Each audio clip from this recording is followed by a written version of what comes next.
Hey, what's up guys? It's Spectrum back here with a brand new double review. This time we're going to be taking a look at the Marvel Legends, Killmonger and the Shuri from the Black Panther film. So, let's get right into it. We're going to go ahead and take a look at Shuri first here.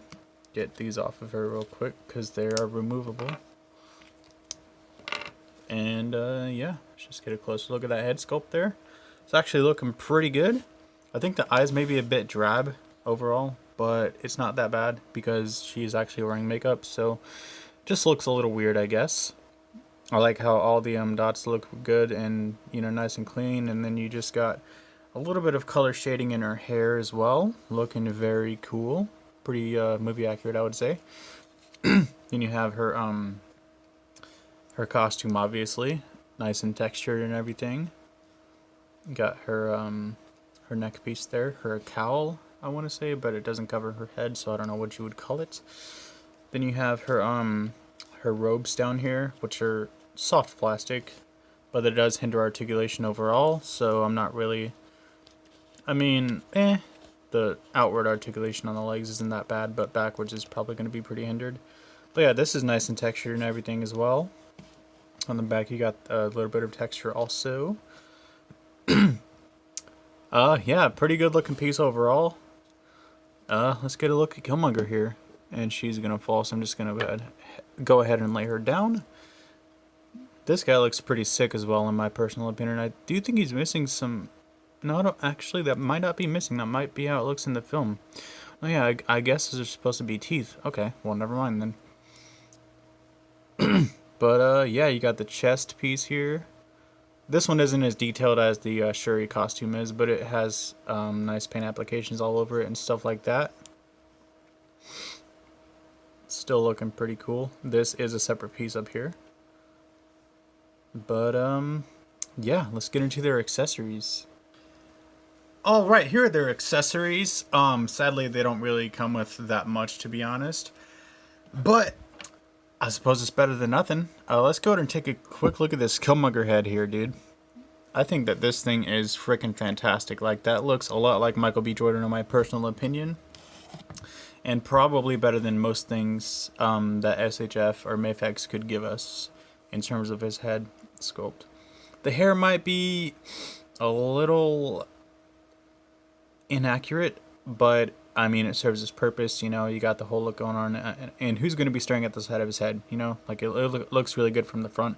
In my personal opinion, his beard is extremely detailed as well. I like that a lot, and the eyes just look really, really good, man. It just looks so good. And here's how it looks on his Killmonger body. Let's go ahead and I don't use this head sculpt at all, actually, so it's going to be a little. There we go. And that's how that looks. That's actually looking pretty good in my personal opinion. Just going to leave that on there. And yeah, we'll set him off to the side and we'll take a closer look at his weapons and stuff. First, we have this tribal spear right here. Oh, or dagger? It's probably more like a dagger, maybe. But yeah, man, this thing is really detailed as well. This thing looks fucking cool. You have all these bands just wrapping around it on the bladed sections of the weapon here, looking very nice, painted and detailed and stuff like that. It's more like a tan mustard kind of color in person. Excuse me. Just go ahead and swap out the wrist pegs here, and you just put that in just like so, and this is how it looks with it. I'll show you that real quick. Yeah, I'm digging that, dude. That looks really cool. Actually, give me 1 second. Just wanted to try this look out real quick, and I'm digging that a lot, if I do say so myself. Like how he has the spear. That's from the comic Black Panther that came out in 2017, I want to say. Yeah, let's go ahead and take a look at Shuri's blasters here. And these are not that impressive to me. I mean, it has nice sculpted detail and everything, but there's no paintwork or anything. And this just isn't accurate to how it is in the film. I wish it was sort of like more recessed into the actual weapon. You know, sort of like a glowy type of thing rather than actually protruding outward. but it's alright, I guess. I don't think you can remove these. You probably can with some hot water, but it would be hard to get them back in there to stay without super glue. So yeah, that's how those look. Oh, and you just go ahead and plop it right onto her arm. It just clips right over it like that, and that's how that looks on her. And that's looking pretty cool. I must say, I do like that, to be honest. So well, yeah, that's about it for the accessories. Size comparison times comments. Here we have them both with the Marvel Legends Black Panther from Infinity War. Here we have them with the Justice League Mafex Wonder Woman. And here we have them with the Justice League Mafex Batman, which I thought was an appropriate comparison for Killmonger, I guess. Articulation times, head to toe. Here we go. We'll start off with Shuri first here.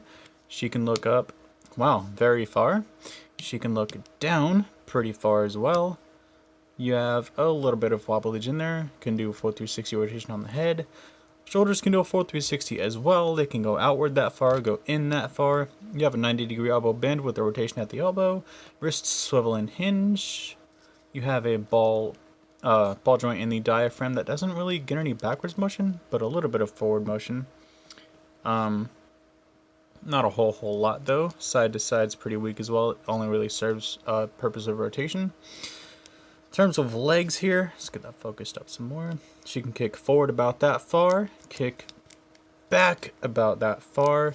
She can do and kind of do the splits. You have an upper thigh cut, double jointed knees, which can't get full clearance because of the robe. Feet move down, up, and they have ankle pivot as well. Alright, now for Killmonger. For both head sculpts, I'm more than sure that the articulation is going to be the exact same, so he can look... Can he not look up? A little bit. He can kind of look up. He can look down. You have a little bit of head tilted in there. You got full 360 rotation. 360 at the shoulders. Got a butterfly joint in there. Shoulders can go out that far. Can go in that far. Got an upper bicep rotation there. Double jointed elbows which bend in that far. Wrists swivel and hinge for all four hands. You have an ab crunch that crunches forward that far. Crunches back that far, which is very nice. Got a waist rotation. Legs can kick forward that far. Kick back that far. Can almost do the full splits. Got an upper thigh cut. Double jointed knees. Feet move down, up, and they have ankle pivot as well. Final thoughts, comments, and concerns about these figures. Final thoughts, if you're a big Black Panther fanatic and stuff like that, or you're just a huge completionist with your MCU figures, these are definitely worth the pickup. Although Shuri, you might want to hold out for an SHF version of her because she's really hard to stand, and she's just pretty limited in terms of articulation. So yeah, but the Killmonger figure is pretty dope. He's pretty well balanced overall in terms of most stances that I've put him in. And he just looks pretty cool. But yeah, both of these figures get a final rating of 18 out of 20. Yeah, that's Spectrum for you. And I'm rolling out, and I'll see you guys later. Thanks so much for watching. Please check out my Facebook link in the description below. And follow me on Instagram at spectrum.reviews, and I'll see you guys later. Peace!